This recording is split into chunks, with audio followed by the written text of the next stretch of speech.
Sa ibang balita, pinaghahandaan na sa ilang lugar sa Davao ang inaasahang epekto ng bagyong Kirubin.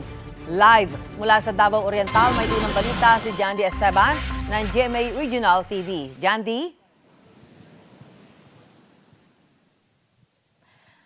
Susan, sa mga oras na ito ay wala pa tayong nararanasang pag-ulan at bugso ng hangin dito sa Davao Oriental. Pero patuloy pa rin ang pagbabantay ng mga otoridad sa lagay ng panahon.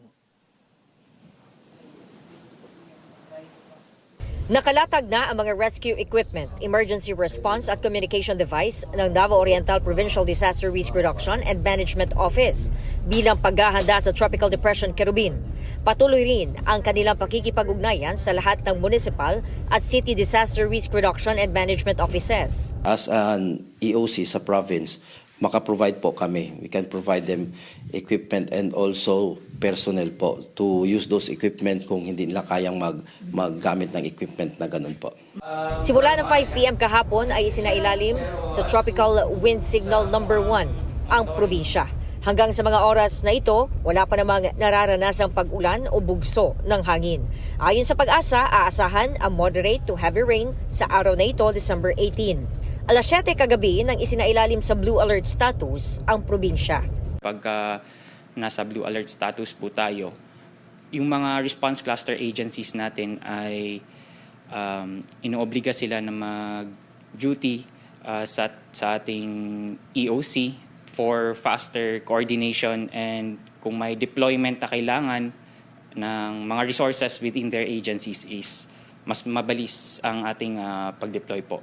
Ang pinaka-inaalala raw nila ay ang pagbaha at pagguho ng lupa dulot ng pag-ulan, lalo pat maraming barangay sa probinsya ang landslide at flood-prone areas.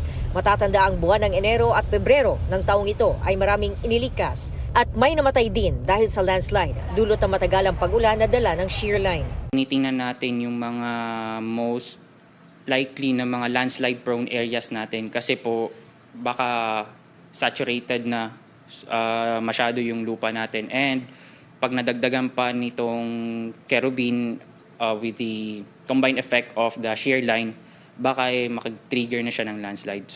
Ayon sa Pag-asa, si Kirubin ay aasahang hihina sa araw na ito at magiging low pressure na lamang, pero dadaan pa rin sa Mindanao.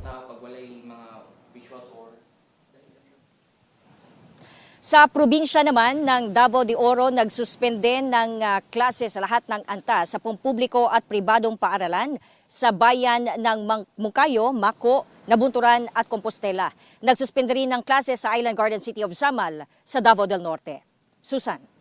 Maraming salamat, Jandy Esteban ng GMA Regional TV. Gusto mo bang mauna sa mga balita?